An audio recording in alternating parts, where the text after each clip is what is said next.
ભાગવતજીના પ્રથમ સ્કંદમાં વ્યાસજી શ્રીમદ ભાગવતજીને વૈષ્ણવોનું પરમ ધન કહે છે. ભાગવતજીમાં શ્રીમદ ભાગવતમ પુરાણ તિલકમ યદ વૈષ્ણવાનામ ધનમ યસ્મિન પારમહંસ્યમેવમમલમ જ્ઞાનમ પરમ ગીયતે. શ્રીમદ ભાગવતમ પુરાણ તિલકમ યદ વૈષ્ણવાનામ ધનમ યસ્મિન પારમહંસ્યમેવમમલમ જ્ઞાનમ પરમ ગીયતે. વ્યાસજી કહે છે શ્રીમદ ભાગવતજી એ વૈષ્ણવોનું પરમ ધન છે અને આ ધનને જ્યારે જીવાત્મા પોતાના હૃદય કમલમાં રાખે ત્યારે વાસ્તવમાં એ જીવ બહુ અમીર કહેવાય, બહુ ધનાઢ્ય કહેવાય, કારણ કે એના પાસે શ્યામ નામનું ધન છે. તો એ શ્યામ નામનું ધન આજથી હજારો વર્ષો પૂર્વ આ કથા ગવાણી ક્યાં ગંગાનો કાંઠો શુકતાલ અને ક્યાં ચક્રવર્તી સમ્રાટ પરીક્ષિત રાજા. પણ જ્યારે જીવાત્માને મુક્તિ જોતી હોય ત્યારે એને જવું પડે ગંગાજીના કાંઠે. આપણા શાસ્ત્રોમાં અલગ અલગ નદીઓની અલગ અલગ મહિમા બતાવી. જે જીવાત્માને ભુક્તિ અને મુક્તિ જોતી હોય એમને ગંગા કાંઠે જવું પડે. જે જીવાત્માને ભક્તિ જોતી હોય, ઠાકોરજીની સેવા કઈ રીતે કરવી, કેવી રીતે કરવી, એ ભક્તિ જેને જોતી હોય એમને જવું પડે વ્રજમંડલમાં યમુના મૈયાના કાંઠે. જે જીવાત્માને સાધના કરવી હોય એમને જવું પડે માં નર્મદાજીના કાંઠે. અને જે જીવાત્માને યશ જોતો હોય, કીર્તિ જોતી હોય, પ્રતિષ્ઠા જોતી હોય એમને જવું પડે નાસિકમાં ગોદાવરીના કિનારે. આ તીર્થોની અલગ અલગ મહિમા છે. ગંગાજીના કાંઠાનું કેટલું મોટું મહત્વ છે. કાલે આપણે કથા સાંભળી. કાલે આપણે સનત કુમાર અને દેવર્ષિ નારદજીનો સંવાદ બદ્રીનાથમાં થયો અને બદ્રીનાથથી હરિનામ સંકીર્તન કરતા જઈ રહ્યા છે હરિદ્વારમાં આનંદ તટ ઉપર. એ આનંદ તટ ઉપર ગંગાજીના કાંઠે આ કથા ગવાણી સનત કુમારોના મુખે અને કથા શ્રવણ કરી સ્વયં દેવર્ષિ નારદજીએ. ગંગાજી તમને ને મને બે વસ્તુ આપે. આપ ગંગાજીના કાંઠે જાઓ. જ્યારે જગતગુરુ શંકરાચાર્ય મહારાજજી ગયા ત્યારે એમણે ગંગાજી પાસે માંગ્યું, ત્વ તીરે વસતઃ ત્વ નામ સ્મરતઃ ત્વદંબુ પિબતઃ તદર્પિત દર્શઃ. હે માં, મારી એક ઈચ્છા છે કે મને તમારા કાંઠે રહેવા મળે. શંકરાચાર્ય મહારાજ ગંગાજીને વિનંતી કરે, હે મૈયા, સદૈવ હું તમારું ગંગા જળ પીતો રહું એવી કૃપા કરો. સદૈવ તમારા કાંઠે મને રહેવા મળે. તમારા કાંઠે રહી મારા ઈષ્ટનું ભજન કરતો રહો અને તમારા કાંઠે રહી સંકીર્તન કરતા તમારા કાંઠે મારું મૃત્યુ થાય એટલી કરુણા કરો, એટલી કૃપા કરો. क्योंकि गंगा जी हमें दो चीज प्रदान करती है. नमामि गंगे तव पाद पंकजम सुरासुरैर वंदित दिव्य रूपम भुक्तिम च मुक्तिम च ददासि नित्यम भावानुसारेण सदा नराणाम. गंगा जी के तट पर जो जीवात्मा जाता है उन्हें दो चीज प्राप्त होती है. एक तो संसार के भोग, और भोग भोगते भोगते भोगते अंत में मोक्ष भी यदि चाहिए तो आप गंगा जी के तट पर जाओ. मोक्ष मुक्ति एक नहीं है, लेकिन मुक्ति के 5 प्रकार व्यास जी ने श्रीमद् भागवत जी में बताया है. 5 प्रकार છે મુક્તિના. સાયુજ્ય મુક્તિ, સારૂપ્ય મુક્તિ, સામીપ્ય મુક્તિ, સાલોક્ય મુક્તિ અને પાંચમી મુક્તિનું નામ છે કૈવલ્ય મુક્તિ. જુઓ હવે 5 મુક્તિનો અલગ અલગ ભાવ છે, આપણા ઋષિઓ બતાવે. પેલી 4 મુક્તિ જેમાં ઠાકોરજીના સાથે રહેવા મળે, પરમાત્માની સેવા કરવાનો અવસર મળે, પરમાત્માના દાસ બનીને રહેવા મળે. પણ 5મી મુક્તિ એવી છે જેનું નામ છે કૈવલ્ય મુક્તિ. જે કૈવલ્ય મુક્તિ મોટા મોટા યોગીઓને દુર્લભ છે. નાક પકડી પકડીને હજારો વર્ષોથી જે જંગલમાં તપશ્ચર્યા કરે એને મુક્તિ મળતી નથી, માંડ માંડ મળે. તો વિચાર કરો કે જે હજારો વર્ષોના તપ કરવાથી પણ મુક્તિ ન મળે, એ મુક્તિ કેવલ કનૈયાની કથા સાંભળવાથી મળે. આ ઠાકોરજીની કૃપા તો તમે જુઓ. કૈવલ્ય મુક્તિ કૃષ્ણ કથા સાંભળતા જીવાત્માને પ્રાપ્ત થાય. એ ગંગાજીના કાંઠે સનત કુમાર આજે વક્તા બન્યા છે અને સામે શ્રોતા બન્યા દેવર્ષિ નારદજી. નારદ મુનિના એક એક પ્રશ્નનો ઉત્તર આપી રહ્યા છે સનત કુમારો. ભાગવતજીમાં વર્ણન કરતા વ્યાસજી બોલ્યા, કુમારૌચુઃ અથ તે વર્ણ્યતે સ્માભિઃ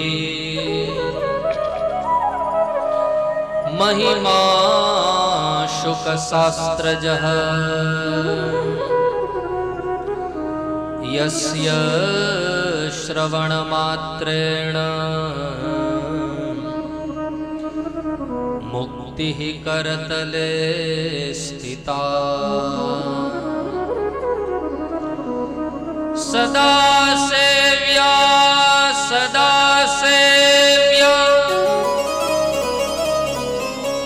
શ્રીમદ ભાગવતી કથા યસ્યા શ્રવણ માત્રેણ હરિશ્ચિત્તં સમાશ્રય. સનત કુમારો દેવર્ષિ નારદજીને કહે છે, હે દેવર્ષિ, અમે શુક શાસ્ત્રની મહિમા આપની સમક્ષ પધરાવીએ છે, સાવધાની પૂર્વક તમે એનું પાન કરો. મહારાજ, શ્રીમદ ભાગવતજીનું સેવન પ્રતિદિન લાડીલા ભગવદીઓથી થવું જ જોઈએ. શાસ્ત્ર અને સંતો તો એમ કહે કે પ્રત્યેક વૈષ્ણવોના ઘરે 3 ગ્રંથ હોવા જ જોઈએ. એક છે શ્રીમદ ભગવદ ગીતા, એક છે શ્રીમદ ભાગવતજી અને એક છે રામાયણ. શ્રીમદ ભગવદ ગીતા જે યોગ શાસ્ત્ર છે, રામાયણ એ પ્રયોગ શાસ્ત્ર છે અને શ્રીમદ ભાગવતજી એ પ્રેમ શાસ્ત્ર છે. એક યોગ, એક પ્રયોગ અને એક પ્રેમ. आप पूरी गीता जी पढ़ लो, 18 अध्याय 700 श्लोक, पूरी श्रीमद भगवत गीता जी आप पढ़ लो. देखो गीता जी अलग और भागवत जी अलग.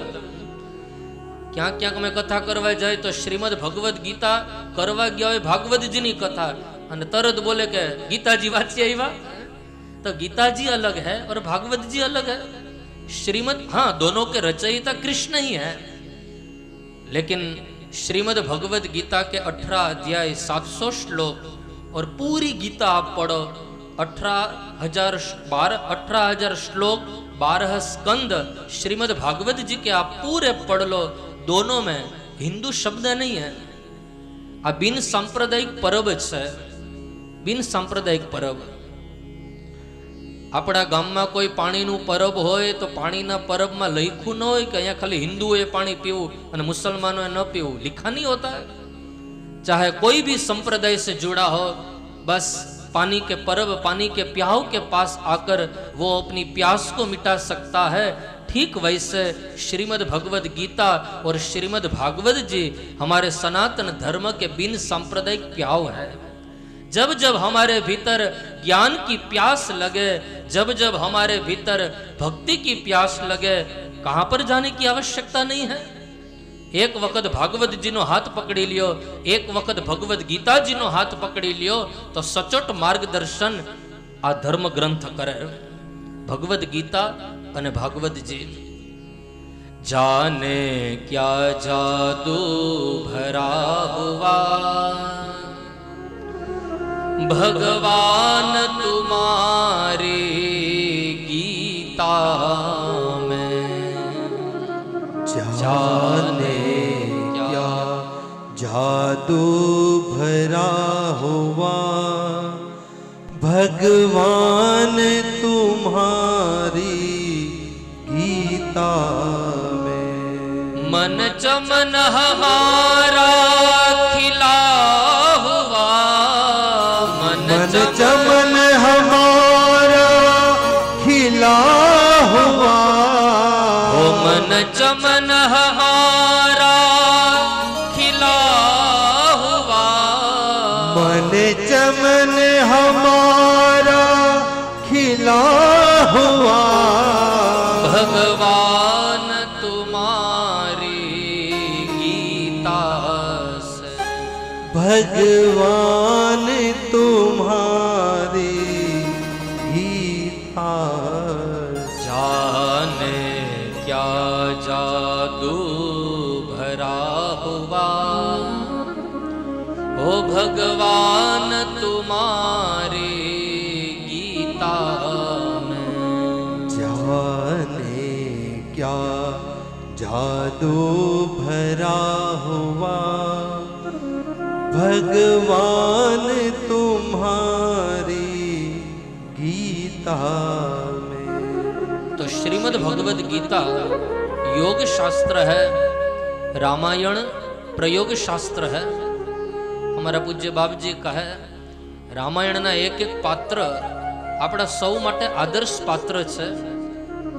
पारिवारिक जीवन केवू होवू जोईए, देराणी जेठाणी, सासू वहू, एक पिता ने पुत्र, एक गुरु ने शिष्य, एक भाई भाई ने कई रीते रहेवू, आ नाना नाना सिद्धांतो कोई बतावतुं होय तो ए छे रामायण प्रयोग शास्त्र। अने त्रीजू श्रीमद् भागवत जी जेने कहे छे प्रेम शास्त्र। आ एक एवं प्रेम शास्त्र छे के जे प्रेम शास्त्र ने सांभळवा माटे व्रजनी गोपिकाओ गांडी बनी। आ एक एवं प्रेम शास्त्र छे के जेना शब्द सांभळवा माटे जूनागढ़नो नरसैयो गांडो बन्यो। आ एक एवं प्रेम शास्त्र छे के राजस्थाननी बाई मीरा बावरी बनी। आ एक एवं प्रेम शास्त्र छे महाराष्ट्र में जे संत ज्ञानेश्वर, संत तुकाराम, संत एकनाथ महाराज गांडा बन्या, पागल बन्या। प्रेम शास्त्र नी ताकत छे, आ प्रेम शास्त्र नी महिमा छे। भागवत जी प्रेम शास्त्र है। अने प्रेम शास्त्र एवं छे ने कि एक बार प्रेम नगर में जाओ तो बाहर निकली न सको। आ प्रेम नगर एक एवं छे ने जेने जेने आ रस पीधो, जेने जेने अमृत पीधो, जेने जेने आसव पीधो अने एक वखत प्रेम नगर में जाए तो पछी बाहर निकली न सके। आजे बीजो दिवस छे, दोषी परिवार आयोजन कर्યું છે અને અહીંયા બધા વૈષ્ણવો ઝૂમ એપથી તમે કથાનો આનંદ લઈ રહ્યા છો। તો આજે હજી બીજો દિવસ છે પણ 7 દિવસનો આ આનંદ પૂરો થશે ને પછી તમે જ ઘરે બેઠા બેઠા કહેશો કે શાસ્ત્રીજી આ કથા 7 દિવસની છે, એના કરતા 15 દિવસની હોત તો કેટલું સારું। આ એક આનંદ છે, આ પ્રેમ નગરની મજા છે। અને ઈ પ્રેમ નગરમાં એક વખત જીવાત્મા જાય एवो डूबे के झट बाहर निकली न सके। आ प्रेम नगर नी महिमा छे। प्रेम नगर की सकरी है गलिया, प्रेम नगर की सकरी है गलिया, प्रेम नगर की सकरी है गलिया, प्रेम नगर की सकरी है गलिया, प्रेम नगर की सकरी है गलिया, प्रेम नगर की सकली है गलिया, तामे दून समाना मुसाफिर प्रेम नगर में मत जाना मत जाना मत जाना। दूना समाना मुसाफिर प्रेम नगर में मत जा। શ્રીમદ ભાગવતજી એ પ્રેમ શાસ્ત્ર છે અને એ પ્રેમ શાસ્ત્રનું વર્ણન કરતા સનત કુમારો નારદજીને કહે છે, દેવર્ષિ સદા સેવન થવું જોઈએ શ્રીમદ ભાગવતજીનું. તો લાડીલો વૈષ્ણવ પ્રશ્ન કરે કે અમે ડેલી ભાગવતજીની કથા સાંભળીએ તો અમને શું મળે? કંઈક મળવું તો જોઈએ ને. આજે તમે સમયમાંથી સમય કાઢી અને 3 કલાક ઠાકોરજીના નામ લ્યો છો તો કંઈક મળવું તો જોઈએ ને. શું મળે? તો એનો જવાબ આપતા સનત કુમારો કહે છે, યસ્યા શ્રવણ માત્રેણ હરિશ્ચિત્તમ સમાશ્રયેત. જેનું શ્રવણ માત્રથી ઠાકોરજી નિત્ય તમારા મારા હૃદયમાં રમણ કરે, આ કથા શ્રવણનો મહિમા છે. નિત્ય રમણ કરે, એ ક્યારે નીકળે નહીં. જુઓ, ઠાકોરજીની હવેલીમાં દર્શન કરવા માટે આપણે જઈએ ને તો દર્શનની પણ એક પદ્ધતિ છે. ઘણી વખત આપણે શું કરીએ, હવેલીમાં ને મંદિરમાં દર્શન કરવા માટે જઈએ તો ઠાકોરજીની સન્મુખ આપણે જઈએ તરત જ આંખ બંધ કરી દઈએ. નહીં, મહાપ્રભુ વલ્લભાચાર્યજી કહે છે કે દર્શનની આ પદ્ધતિ નથી, પણ મંદિર કે હવેલીમાં દર્શન કરવા માટે જાઓ તો આંખને ખુલ્લી રાખો, ચરણારવિંદથી દર્શન શરૂ કરો ઠાકોરજીના, અને ચરણારવિંદથી દર્શન કરતા કરતા એક એક શ્રી અંગના દર્શન કરી છેલ્લે મુખારવિંદના દર્શન કરીએ અને એ છબીને આંખ દ્વારા હૃદયમાં ઉતારીએ અને પછી આંખને બંધ કરીએ. ઠાકોરજી, મેં નયન પટલ દ્વારા તમારી છબીને હૃદય કમલમાં બિરાજમાન કરી છે, મેં આંખના પટલ બંધ કર્યા પ્રભુ, હવે તમે બહાર નીકળી નહીં શકો. આ દર્શનની એક દિવ્ય પદ્ધતિ છે. અને એક વખત હૃદયમાં રમણ કરે ઠાકોરજી, એ નિત્ય નિવાસ કરે, આ કથા શ્રવણની મહિમા છે. સનત કુમારો કહે છે, દેવર્ષિ ગમે એવો પાપી જીવ હોય, કાયિક વાચિક કે માનસિક, પણ એક વખત શ્રીમદ ભાગવતજીની કથા સાંભળે તો સકલ પાપમાંથી જીવાત્મા મુક્ત બને. નારદજી પ્રશ્ન કરે છે સનત કુમારોને, મહારાજ તમારા પાસે કોઈ એક્ઝામ્પલ છે, તમારા પાસે કોઈ ઉદાહરણ છે તો સમજાવો. ત્યારે સનત કુમારોએ એક ઇતિહાસ બતાવ્યો છે નારદજીને. ખાસ દોષી પરિવાર તમે આ સાંભળજો, કારણ કે એક પિતૃઓના શ્રેયાર્થે આપની કથા છે. આ કથા એમનેમ આપણા દ્વારે નથી આવતી, પણ મહાપ્રભુ વલ્લભાચાર્યજી કહે કે જ્યારે 4 શક્તિ ભળે ત્યારે એને ત્યાં ઠાકોરજી કથા સ્વરૂપે પધારે. કયા કઈ શક્તિ? એક પિંડ બળ, એક પીઠ બળ, એક પિતૃ કૃપા અને ચોથી છે પ્રભુ કૃપા. કોઈ પણ આયોજન કરવું હોય, ઠાકોરજીને આપણા દ્વારે પધરાવા હોય, મને ખબર મળી કે દોષી પરિવારના દ્વારે છેલ્લા 42 વર્ષથી પુષ્ટાવેલા ઠાકોરજીની સેવા થઈ રહી. તો આ મારી સામે જેટલાય વૈષ્ણવો જોઈ રહ્યા ને તાળીઓથી વધાવજો, કારણ કે આ કોઈ સામાન્ય વાત નથી કે છેલ્લા 40-42 વર્ષથી જે ઘરમાં ઠાકોરજીની પુષ્ટાવેલા ઠાકોરજીની સેવા થતી હોય, તો વ્યાસપીઠથી હું કહું છું કે એ તમારું ઘર નથી, પણ એ ઠાકોરજીની હવેલી છે. હવેલી, ત્યાં ઠાકોરજી નિત્ય રમણ કરે. તો ઠાકોરજીને આપણા દ્વારે બોલાવવા હોય તો 4 વસ્તુ મહાપ્રભુજી કહે છે, પિંડ બલ, પીઠ બલ, પિતૃ કૃપા અને પ્રભુ કૃપા. પેલી જરૂર પડે પિંડ બળ. પિંડ એટલે આપણું સ્વાસ્થ્ય. આપણું સ્વાસ્થ્ય જો સારું હશે તો ઠાકોરજીની સેવા નિત્ય આપણે કરી શકીશું. સ્વાસ્થ્ય. પિંડ બળની સાથે જરૂર પડે પીઠ બળ. કોઈ પણ ઠાકોરજી મનોરથીને નિમિત્ત બનાવે ત્યારે સૌ પરિવારજનોનો એને ટેકો મળે, પીઠ બળ મળે કે તમે તમારે ભાગવતજીનું આયોજન કરો, અમે તમારી સાથે છે. આ પીઠ બળ. ત્રીજી જરૂર પડે પિતૃ કૃપા. આ આયોજન એમનેમ ન થાય. જ્યારે આપણા વડવાઓની કૃપા વરસે. કાલે બાપજીએ વચનામૃતમાં આપણને કીધું કે જે જીવાત્મા ઉપર પિતૃદેવની કૃપા થાય એને ત્યાં પ્રભુ પધારે. અને છેલ્લે મહાપ્રભુજી કહે છે ઈશ્વરની કૃપા, ઈશ્વરની કરુણા. પ્રભુ કૃપા જ્યારે વરસે ત્યારે આયોજન આપણા દ્વારે થાય. એટલે તો લાડીલા વૈષ્ણવો ગાય, હે કરુણા ના કરનારા,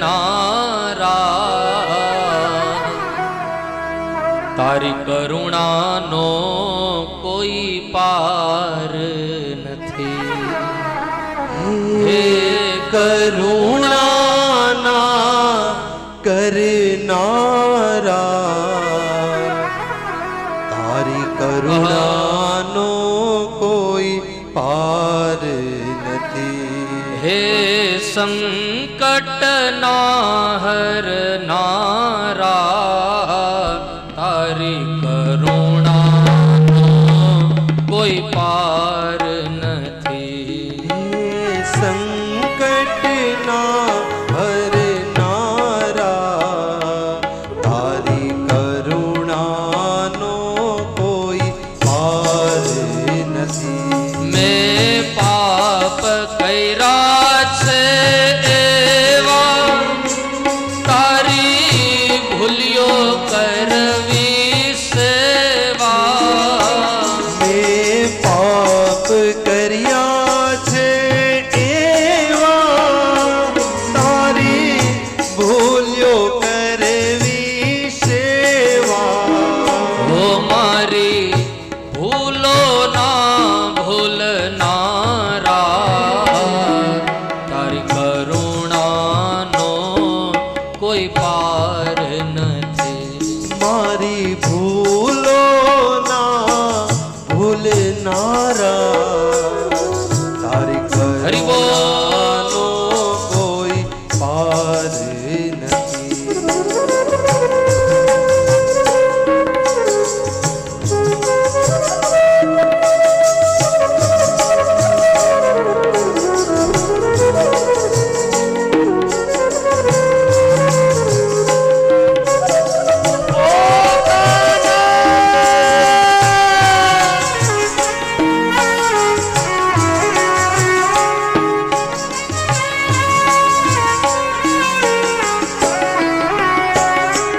હે પરમ કૃપાળુ વાલા, મેં પીધા વિષના પ્યાલા.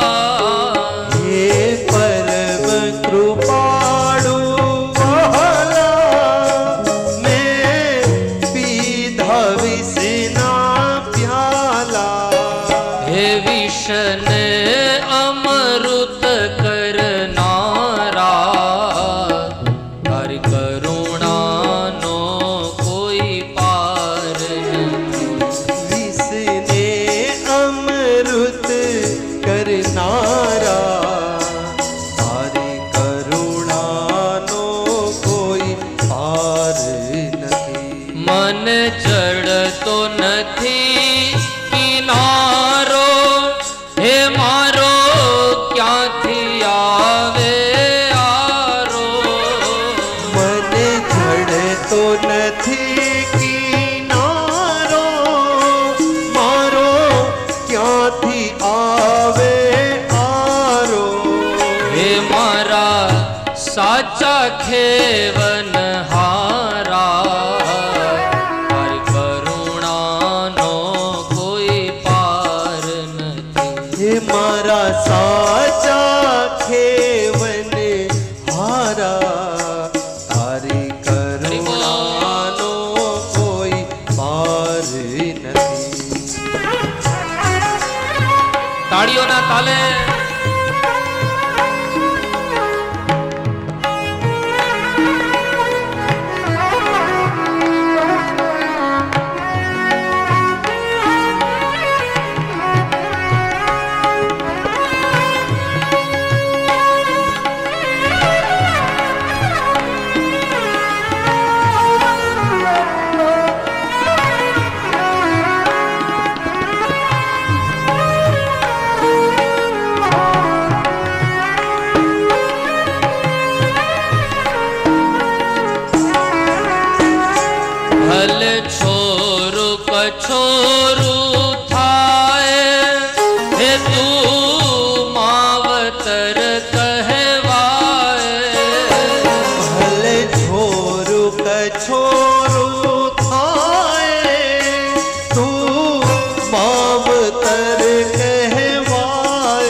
ભક્તનું દિલ ઉદાસી,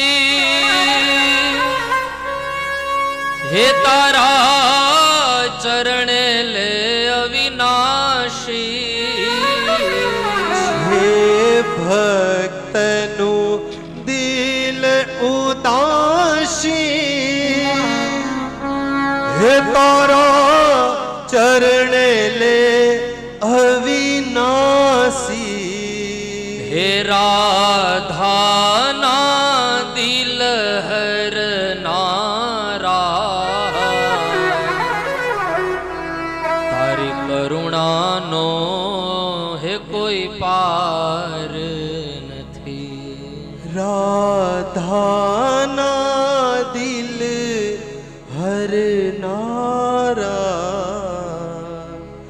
તારી કરુણાનો કોઈ પાર નથી. તો મહાપ્રભુ વલ્લભાચાર્યજી કહે છે, પ્રભુ કૃપા જ્યારે વરસે, ઈશ્વરનો અનુગ્રહ થાય, ત્યારે ઠાકોરજી આપણા દ્વારે ભાગવતજી સ્વરૂપે એ બિરાજે. તો અહીંયા સનત કુમારો નારદજીને કહે છે, કાયિક, વાચિક કે માનસિક કોઈ પણ પાપી જીવ હોય, પણ એક વખત શ્રીમદ ભાગવતજીના શ્રવણ માત્રથી એ સકલ પાપમાંથી મુક્ત બને. 3 પાપ જીવાત્માથી થાય: કાયિક, વાચિક અને માનસિક. પેલું પાપ છે કાયિક. કાયિકનો અર્થ થાય શરીરથી થતા પાપ, આપણી કાયાથી થતા પાપ.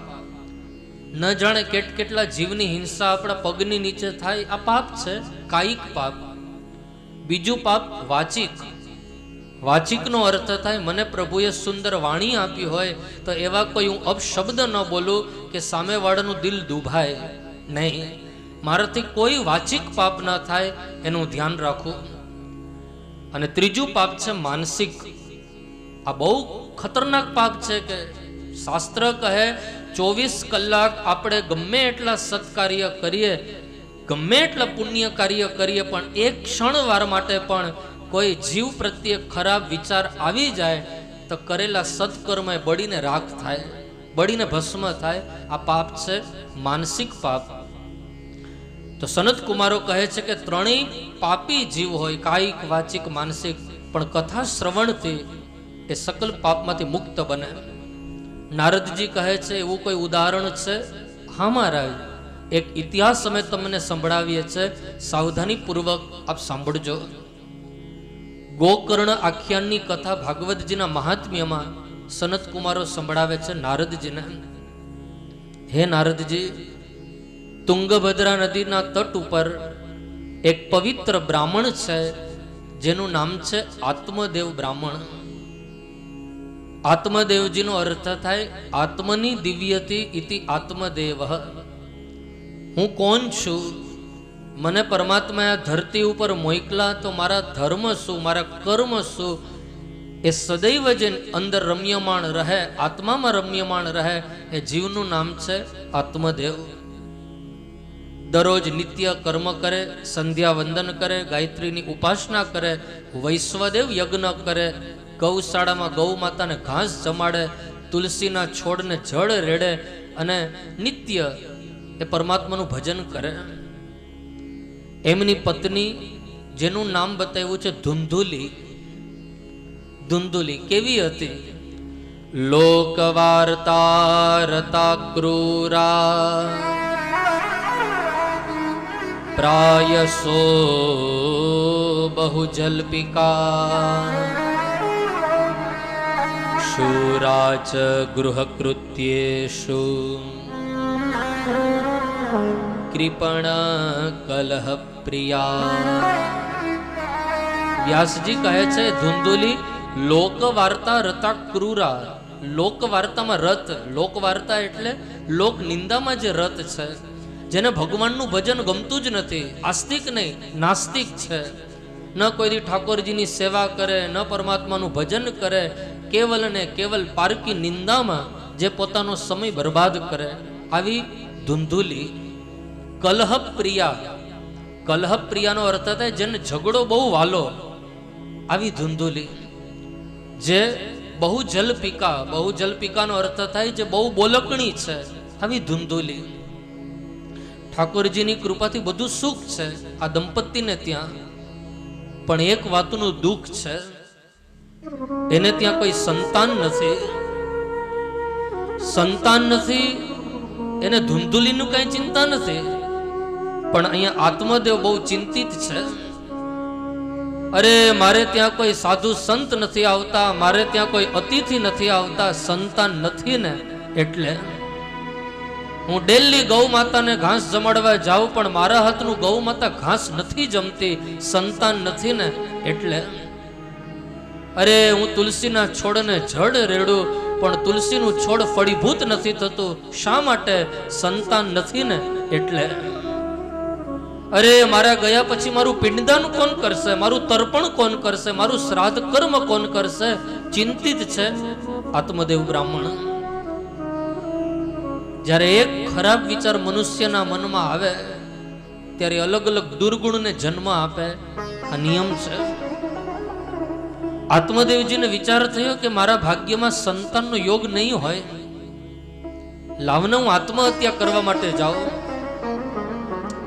મરવા ચાલ્યા આત્મદેવ બ્રાહ્મણ, વન વગડામાં ગયા. ત્યાં તો પરમાત્માને ચિંતા થઈ, ઓહો, આ બ્રાહ્મણ જો નિર્દોષ આત્મહત્યા કરશે ને તો મને બ્રહ્મ હત્યાનું પાપ લાગશે. ભગવાને એક સંતને મોકલા, જાઓ મહારાજ, આ આત્મદેવ બ્રાહ્મણને સંસારનું વાસ્તવિક જ્ઞાન આપો. ભગવાન દ્વારા એ સદગુરુ એક સંત આત્મદેવ બ્રાહ્મણ પાસે આવીને પૂછે, ભૂદેવ તમારું નામ શું છે? આ વન વગડામાં તમે ક્યાં જાઓ છો? ત્યારે આત્મદેવ બ્રાહ્મણ કહે, મહારાજ મારું નામ છે આત્મદેવ અને હું કરવા જાઉં છું આત્મહત્યા. ઓહો, નામ તમારું આત્મદેવ અને કરવા જાઉં છો આત્મહત્યા? અરે મહારાજ તમને આત્મહત્યા સારી ન લાગે, તમે આત્મચિંતન કરો, તમે હરિસ્મરણ કરો, આમાં જ તમારું શ્રેય છે, આમાં તમારું કલ્યાણ છે. શા માટે તમે મરવા જાઓ છો? મરવાનું કારણ? મહારાજ સંતાન નથી એટલે. સદગુરુ હૈસા, ઓહો, એવડા નાનકડા દુઃખને લઈને તમે આત્મહત્યા કરવા જાઓ છો? અરે તમે તો બહુ ભાગ્યશાળી છો કે આપને ત્યાં સંતાન નથી. આ જગતમાં એવા કેટલા ઘર છે કે સંતાન હોવા છતાં પણ દુઃખી છે. તમારે ત્યાં કોઈ સંતાન નથી, તો શા માટે તમે મરવા જાઓ છો? નહીં મહારાજ, હું બહુ દુઃખી છું. મારા ગયા પછી મારું પિંડદાન, શ્રાદ્ધ કર્મ, વિધિ વિધાન કોણ કરશે? ન ગૌ માતા ઘાસ આરોગે, ન તુલસીનું છોડ ફળીભૂત થાય, ન કોઈ અતિથિ આવે, ન કોઈ સાધુ સંત આવે. એ આંગળું શા કામનું? કઈક કૃપા કરો બાપજી મારા ઉપર. ત્યારે સદગુરુ કહે, ભૂદેવ તમને એમ લાગતું હોય કે તમારા ગયા પછી તમારા સંતાન તમારું વિધિ વિધાન કરશે ને, આસાન તમે છોડો. અહીંયા જે માતાઓ પાસે સંતાન ન હોય ને એના માટેનો ઉપદેશ આપ્યો છે સદગુરુએ આત્મદેવ બ્રાહ્મણને. એ સદગુરુ બોલ્યા, મુંચા જ્ઞાનમ પ્રજારૂપમ બલિષ્ઠા કર્મણો ગતિ વિવેકમ તુ સમાસાદ્ય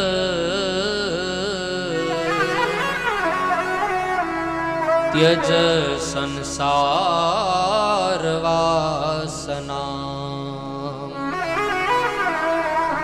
विवेकम तु समासाद्य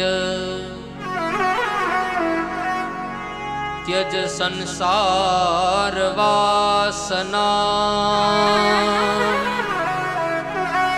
मुंचा ज्ञानम प्रजारूपम બલિષ્ઠા કર્મણો ગતિ. ભૂદેવ, કર્મની ગતિ બહુ ન્યારી છે. તમે જ તમારું શ્રાદ્ધ કરો, તમે જ તમારું પિંડદાન કરો, તમે જ તમારું તર્પણ કરો. તમને એમ લાગતું હોય કે તમારા ગયા પછી તમારા સંતાન કરશે, એ આશાને તમે છોડો. મુંચ, એ આશાને છોડો. નહીં બાપજી કંઈક તો કૃપા કરો, હું બહુ દુઃખી છું, સંતાન નથી, કોક મને એવું ફળ આપો, કોઈ મને એવા આશીર્વાદ આપો કે મારે ત્યાં સંતાનની પ્રાપ્તિ થાય. ત્યારે સદગુરુ સમજી ગયા, લાતો કે ભૂત બાતો સે નહીં માને કે લાત પડેગી સો બાત બનેગી. આ એમને નહીં સમજે, પણ જ્યાં સુધી આને ઠોકર નહીં લાગે ને ત્યાં સુધી ઠાકુર નહીં મળે. લાવાને એક ફળ આપું. તો સદગુરુએ પોતાના ઝોલીમાંથી એક ફળ લઈ આત્મદેવજીને પ્રદાન કર્યું. ભૂદેવ, લો આ ફળની પ્રસાદી, મારા આશીર્વાદ છે કે આ ફળની પ્રસાદી તમારા ઘરવાળાને જમાડજો, તમારે ત્યાં દિવ્ય તેજોમય બાળકનો જન્મ થશે, એ મેરે આશીર્વાદ હૈ. ફળની પ્રસાદી લઈ વંદન કરી અને ભૂદેવ પધાર્યા ઘેર. ધુંધુલીને ફળની પ્રસાદી આપી. દેવી, આ પ્રસાદીને તમે આરોગો, આપણે ત્યાં સંતાનની પ્રાપ્તિ થશે. પણ એક વારમાં ધુંધુલી જમે એવી ડાઈ તો છે નહીં. તર્ક વિતર્ક કરવા એનો સ્વભાવ છે. ડોંગરે બાપા કહેતા કે જેને ધૂંધળું ધૂંધળું દેખાય ને એ ધુંધુલી, જેને ક્યારેય સારું દેખાય જ નહીં, કોઈ પોઝિટિવ વિચાર જ નહીં, બસ ડેલી નેગેટિવ વિચાર અને નકારાત્મક સોચ, આનું નામ છે ધુંધુલી. સારું થવાનું હોય ત્યાં એને ખરાબ દેખાય, આનું નામ ધુંધુલી. ફળની પ્રસાદી ધુંધુલીને આપી અને સંધ્યા કરવા માટે આત્મદેવ બ્રાહ્મણ નીકળી ગયા. હાથમાં આવી પ્રસાદી તર્ક વિતર્ક કરે છે ધુંધુલી. અરે આ ફળની પ્રસાદી હું આરોગું, હું ગર્ભવતી બનું, મારે ત્યાં સંતાન થાય, કેવા જન્મે કેવા નહીં કોને ખબર. 9 મહિના સુધી મારે ગર્ભને ધારણ કરવો પડે અને પછી પ્રસૂતિની પીડા મારે સહન કરવી પડે. આ કાંઈ મારે કરવું નથી, હું શું કરું? હજી તો વિચારતી હતી ને ત્યાં તો ધુંધુલીની બેનપણી આવી. હવે તમે વિચાર કરો, ધુંધુલી આવા હોય તો એની બેનપણીમાં કઈ ઠેકાણા હોય? એ એના જેવી જ હોય ને. એટલે ગંગા સતી પાનબાઈને કે પાનબાઈ, આ જગતમાં તમારે સંગ કરવો હોય ને તો કેવા વ્યક્તિનો કરો? ગંગા સતી કે પાનબાઈને, સંગ તું કરો તો પાનબાઈ હે તમે વાનરની કરજો જી, હે સદૈવ ભજનો માં હોય ભરપૂર. સંગ તું કરો તો પાનબાઈ હે તમે વાનરની કરજો જી, હે આઠે પહોર આનંદ એ સદૈવ ભજનો માં હોય ભરપૂર. પાનભાઈ, આ જગતમાં તમારે સંગ કરવો હોય તો તમે એવા વ્યક્તિનો કરજો કે જે વ્યક્તિ સદૈવ ભજનમાં ભરપૂર હોય. અને જે વ્યક્તિ સદૈવ ભજન કરતો એની બાજુમાં તમે બેહો ને તો એના સાત્વિક વાઇબ્રેશન આપણામાં આવે. આ શક્તિ છે ભક્તિની. ધુંધુલીની બેનપણી આવી. પૂછ્યું, બેન તમે કેમ ચિંતામાં? તમારા મનમાં કંઈક વાત ચાલતી હોય ને એવું મને લાગે. ધુંધુલી કહે, હા બેન, મને મારા પતિદેવે આ ફળની પ્રસાદી આપી અને આરોગું તો હું ગર્ભવતી બનું, મારે પ્રસૂતિની પીડા સહન કરવી નથી, બસ મારે ત્યાં એમનેમ બાળકનો જન્મ થાય એવું કંઈક તું કર. બેનપણી કહે, જો ધુંધુલી, તમારે ત્યાં સંપત્તિ બહુ છે, સંતતિ નથી, અને મારે ત્યાં સંતતિ બહુ છે, સંપત્તિ નથી.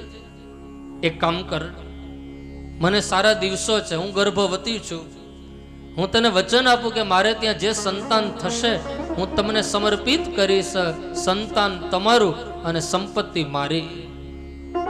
તો બેન, હું આ ફળ કોને જમાડું?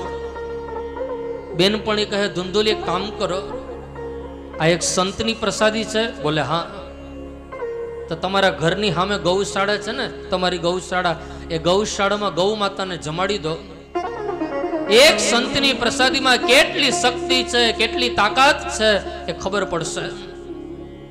શાસ્ત્ર અને સંતો કહે એક મા બાપની ક્યારે પરીક્ષા ન થાય, એક સદગુરુની ક્યારે પરીક્ષા ન થાય, એક બ્રાહ્મણોની ક્યારે પરીક્ષા ન થાય અને એક વડીલોની ક્યારે પરીક્ષા ન થાય. લાગે તો વંદન કરીએ ને તો જય સિયારામ, પણ એનું એનું એનું પરીક્ષા, એનું અપમાન ક્યારેય ન થાય. ધ્યાન રહે. આ નાની નાની વાતો આપણને કોણ બતાવે? આવા પુરાણો બતાવે, શાસ્ત્ર બતાવે, આપણા ધર્મ ગ્રંથ બતાવે. મહેરબાની કરીને આપણા ભારત દેશને કોઈ ગરીબ ન કહેતા. આપણો દેશ બહુ અમીર છે, કારણ કે આપણા પાસે 4 વેદ છે, આપણા પાસે 18 પુરાણ છે, આપણા પાસે 6 શાસ્ત્ર છે, આપણા પાસે સકલ તીર્થ છે, આપણા પાસે 4 ધામ છે, આપણા પાસે 4 ધામ ઉત્તરાખંડના છે, આપણા પાસે સ્વામી વિવેકાનંદના સાત્વિક વિચાર છે, આપણા પાસે સુદામા જેવા પવિત્ર બ્રાહ્મણનું બ્રાહ્મણત્વ છે, આપણા પાસે રામ અને કૃષ્ણની જન્મભૂમિ છે. આપણો દેશ ગરીબ નહીં, આપણો દેશ બહુ અમીર છે. એટલી સંપત્તિ આપણા પાસે હોય તો એ દેશ ક્યારે ગરીબ ન હોઈ શકે. એ દેશ બહુ અમીર છે. બસ આપણા બધાની જિમ્મેદારી છે કે આ ઋષિ મુનિઓએ પ્રદાન કર્યું એની માવજત કરીએ, એનું યથોચિત સત્કાર કરીએ, એનું સન્માન કરીએ. શ્રીમદ ભાગવતજી એ કોઈ સામાન્ય પુસ્તક નથી. આ ધર્મ ગ્રંથો આપણું કેટલું માર્ગદર્શન કરે. અને એમાં આજે ખુશીની વાત છે, આજે 2 ઓક્ટોબર મહાત્મા ગાંધીજીની જન્મ જયંતિ, કે જેણે ભારતને આઝાદ કર્યું અને ભારતના આપણે નાગરિક છીએ. અને મને ખબર પડી કે આજે રેખાબેન, દોશી પરિવારના અમારે રેખાબેન, એ રેખાબેનનો પણ આજે જન્મદિવસ છે. તો વ્યાસપીઠથી હું ભાગવતજીના ચરણારવિંદમાં પ્રાર્થના કરું, રેખાબેનનું સ્વાસ્થ્ય એ નિરોગી રહે, એમનું આરોગ્ય તંદુરસ્ત રહે અને નિત્ય ઠાકોરજીની સેવામાં એ વ્યસ્ત રહે, એવી પરમાત્માના ચરણોમાં મારી આજના દિવસે પ્રાર્થના. जहाँ डाल डाल पर सोने की चिड़िया करती है बसेरा, वो भारत देश है मेरा, वो भारत देश है मेरा. जहाँ डाल डाल पर सोने की चिड़िया करती है बसेरा, वो भारत देश है मेरा, वो भारत देश है मेरा. जहाँ आसमान से बातें करते मंदिर और शिवालय, मंदिर और शिवालय, जहाँ सत्य अहिंसा और धर्म का डगपग लगता मेला, वो भारत देश है मेरा, वो भारत देश है मेरा, वो भारत देश है मेरा, वो भारत देश है मेरा.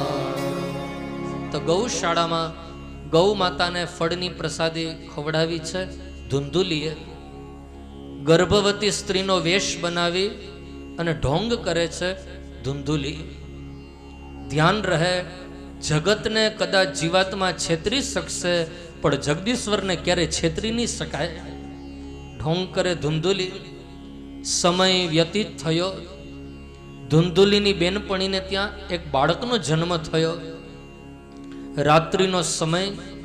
એ પુત્રને લઈને આવી ધુંધુલી પાસે, લો બેન, આ પુત્ર તમારો, પૈસા મારા. પુત્ર દઈ પૈસા લઈ અને ધુંધુલી બેનપણી નીકળી ગઈ. સવાર થઈ. ધુંધુલીએ ખબર ફેલાવી કે મારે ત્યાં દીકરાનો જન્મ થયો. દીકરાનો જન્મ. યોગાનુયોગ બન્યું એવું કે ગૌશાળામાં ગૌ માતાએ આરોગેલી પ્રસાદી અને પ્રસાદીના ફલ સ્વરૂપે એમને ત્યાં એક દીકરાનો જન્મ થયો ગૌ માતાના ગર્ભથી. આત્મદેવ બ્રાહ્મણ તો પ્રસન્ન થયા. વાહ, નતા ત્યારે એકેય નતા અને આ ઠાકોરજીની કૃપાથી મારે ત્યાં 2 બાળકોના જન્મ. એક મારું અને ગૌ માતાની એ બાળક, એ તો મારું જ કહેવાય, કારણ કે મારી ગૌશાળા છે. બે બાળકોના જાત કર્મ સંસ્કાર થયા, નામકરણ સંસ્કાર કરે છે આજ આત્મદેવ બ્રાહ્મણ. તો પેલું જે ગૌ માતાનું બાળક હતું ને, એના કાન ગાય જેવા મોટા હતા, બહુ મોટા કાન. તે તરત આત્મદેવજી વિચાર્યું કે આના કાન ગાય જેવા મોટા છે, એટલે આ બાળકનું નામ પાડીશ ગોકર્ણ. બોલો ગોકર્ણ મહારાજ કી જય. આપણે બધા ગોકર્ણ છીએ. શા માટે? બોલે આપણા કાન અત્યારે મોટા થયા અને કૃષ્ણની ગોવિંદની કથા આપણે સાંભળી રહ્યા છે, તો આપણે ગોકર્ણ જ. કાલે જ મેં ચર્ચા કરી કે શરીરની એક એક ઇન્દ્રિય એ ઠાકોરજીની સેવામાં લાગે. આ ગોપી ભાવ છે, આ ગોપી. તો ગોકર્ણ. બીજા બાળકનું નામ હજી વિચારતા હતા આત્મદેવજી, કયું પાડું? ત્યાં તો ધૂમધૂલી બોલી, મહારાજ ઉભા રહો. એક બાળકનું નામ તમે પાડ્યું, તો બીજા બાળકનું નામ હું પાડીશ. હવે તમે જ વિચાર કરો, ધૂમધૂલી નામ પાડે એમાં કઈ ઠેકાણા હોય? એના જેવું જ નામ હોય ને. એટલે તરત ધૂમધૂલી બોલી, મહારાજ એક દીકરાનું નામ તમે પાડ્યું ગોકર્ણ, તો મારા દીકરાનું નામ, મારું નામ ધૂંધુલી, તો મારા દીકરાનું નામ ધુંધુકારી. નામ પાડ્યું ધુંધુકારી. વ્યાસજી કહે છે કે ગોકર્ણ મહારાજ મોટા થઈને વિદ્વાન બન્યા અને ધુંધુકારી મહાખલ બન્યા, દુષ્ટ બન્યા. ન ખાવાનું ખાય, ન પીવાનું પીવે, ન બોલવાના બોલ બોલે અને પોતાના જીવનને બગાડે. ધુંધુકારી. મને પરમાત્માએ માનવનું શરીર આપ્યું હોય તો હું એવા સત્કર્મ કરું કે જે સત્કર્મના માધ્યમથી આ નીચે તો મારી નોંધ લેવાય, પણ દ્વારિકાધીશના દરબારમાં મારી નોંધ લેવાય. સત્કર્મ હું એવું કરું. આયારામ ગયારામ આ ચક્કર તો ચાલુ રહેવાના, પણ આવ્યા પછી હું એવી સત્કર્મ કરું, એવા મહાન કાર્ય કરું કે સમાજમાં મારી વાવા થાય, મારું માન સન્માન વધે, મારી પ્રતિષ્ઠા ગવાય. ગોકર્ણ મહારાજ વિદ્વાન બન્યા, કાશીએ ભણવા જાય અને વિદ્યા ઉપાસના કરે છે. ગોકર્ણ મહારાજ ધુંધુકારી મહાદુષ્ટ થયા, ન ખાવાનું ખાય, 5 દાસીઓને રાખીને સંસારના ભોગ ભોગવે. ધુંધુકારી. આપણા સંતોને શાસ્ત્ર કહે 5 દાસી, એનો આધ્યાત્મિક અર્થ છે શબ્દ, સ્પર્શ, રૂપ, રસ અને ગંધ. આ 5 દાસી છે. જો આ 5 દાસીને સંસારી જીવ લૌકિક રસ્તે લઈ જશે તો આના 5 ગુણ એ મનુષ્યનું જીવન બગાડશે. પણ સંસારી જીવ, લાડીલો, વૈષ્ણવ, આ 5 સદગુણને, આ 5 જે તત્વ છે એને ઠાકોરજીની સામે લઈ જાય અને ઠાકોરજીની સેવામાં લગાડે, તો આના આ 5 જે રસ છે એ તમારા મારા જીવનનું ઉત્થાન કરે, કલ્યાણ કરે. શબ્દ, સ્પર્શ, રૂપ, રસ અને ગંધ. એમાં પેલી દાસી છે તમારી મારી શબ્દ. નોટ કરજો, શબ્દ. શબ્દનો અર્થ થાય કે હું લૌકિક ચર્ચા ન કરું, હું ઠાકોરજીની ચર્ચા કરું. આપણામાં કહેવાય કે કોયલ અને કાગડો રંગે રૂપે બે કાળા છે, પણ કાગડો આખો દિવસ કાઉ કાઉ કાઉ કરે ને તો એની કાંઈ વેલ્યુ નહીં, અને કોયલ બેન થોડુંક બોલે, કેટલું મીઠું બોલે, સાંભળવું ગમે આપણે. कागा किसी का क्या लेत है, कोयल किसी को क्या देत है, लेकिन कोयल मीठा बोल के सबको अपना कर लेत है. कोयल मीठा बोल के सबको अपना करी लेत है. कागा किसी का क्या लेता है, कोयल किसी को क्या देता है, लेकिन कोयल मीठा बोल के सबको अपना करी लेता है. कोयल થોડુંક બોલે, મીઠું બોલે, પણ શબ્દોનો સદુપયોગ કરે, એની વાવા થાય. શબ્દ. પછી છે સ્પર્શ. મારા જીવનમાં સ્પર્શ કોઈ લૌકિક વ્યક્તિનો ન હોય, પણ મારા જીવનમાં સ્પર્શ હોય ઠાકોરજીના ચરણા રવિંદનો. શબ્દ, સ્પર્શ. ત્રીજી વાત છે રૂપ. મારા જીવનમાં રૂપ કયું હોય? કોઈ સામે સંસારી જીવને હું ન રાખું, પણ હું રૂપ રાખું મારા ઠાકોરજીનું રૂપ.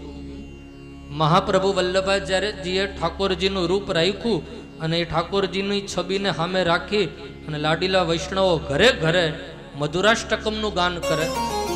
તો એ રૂપ કેટલું સુંદર હશે ઠાકોરજીનું. વલ્લભાચાર્યજી ગાય, અધરમ મધુરમ વદનમ મધુરમ નયનમ મધુરમ હસિતમ મધુરમ હૃદયમ મધુરમ ગગનમ મધુરમ મધુરાધિપતેરખિલમ મધુરમ મધુરમ મધુરાધિપતે મધુરમ ઓ મધુરાધિપતેરખિલમ મધુરમ મધુરાધિપતે રખિલમ મધુરમ.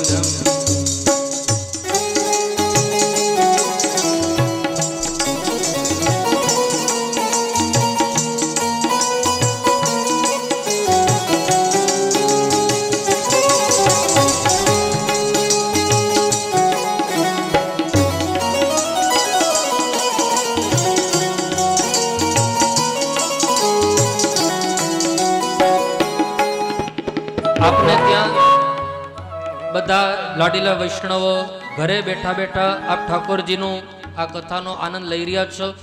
આપની પાસે શ્રીનાથજીની કોઈ પણ પુસ્તિકા હોય તો એમાં મધુરાષ્ટકમ હશે જ. એની સાથે કદાચ ન પણ હોય તો મોબાઈલમાં તમે પ્લે સ્ટોરમાં જઈ અને મધુરાષ્ટકમ લખશો તો આવશે. ટેકનોલોજીનો જમાનો છે અને એ આનંદ કરતા કરતા મોબાઈલમાં જોતા જોતા આવો રૂપ રાખીએ ઠાકોરજીનું અને મધુરાષ્ટકમનું મારી સાથે ગાન કરીએ.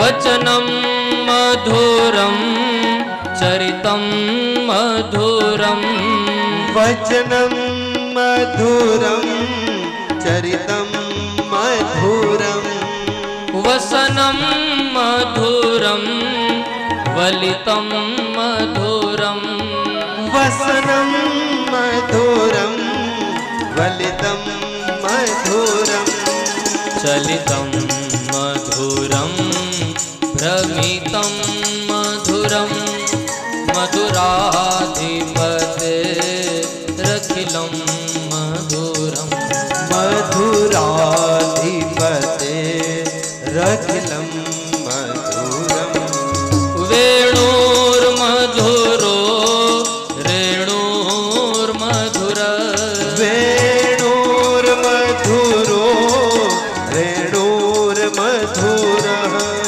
પાણીર્મધુર પાદો મધુરો પાણીર્મધુર પાદો મધુરો નૃત્યમ મધુરમ સખ્યમ મધુરમ મધુરાધિપતેરખિલમ મધુરમ મધુરાધિપતે હરિ બોલ. મધુરમ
रूपं मधुरं रूपं मधुरं तिलकं मधुरं मधुराधिपतेरखिलं मधुरं मधुराधिपतेरखिलं मधुरं करणं मधुरं तरणं मधुरं करणं मधुरं करणं मधुरं हरणं मधुरं रमणं मधुरं हरणं मधुरं रमणं मधुरं वमितं मधुरं शमितं मधुरं मधुराधिपतेरखिलं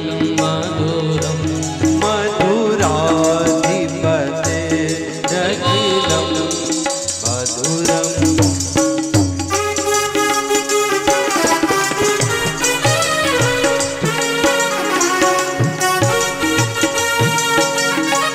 बोलो वल्लभाधीश की जय हो।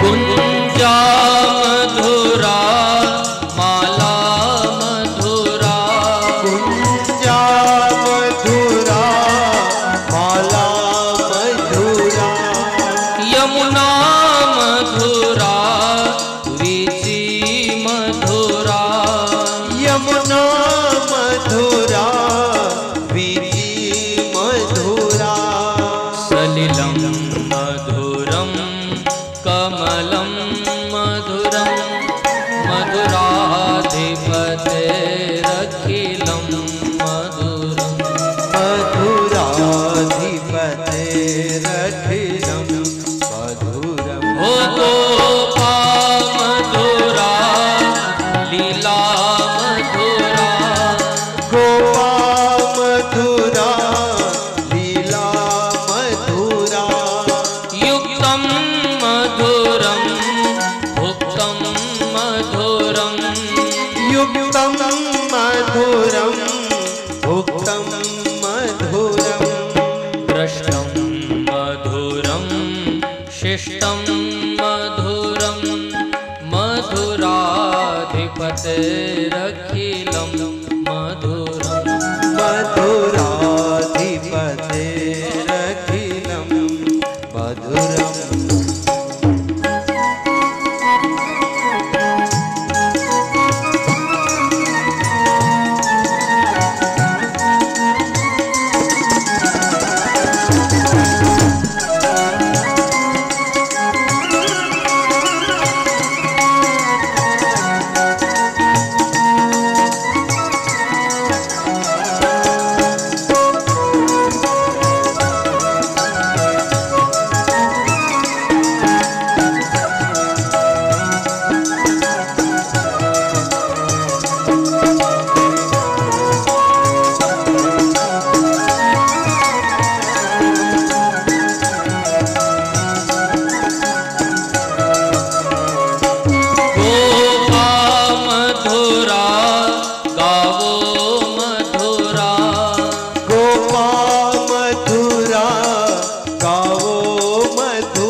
मधुरा दलितं मधुरं फलितं मधुरं मधुराधिपतेरखिलं मधुरं मधुराधिपते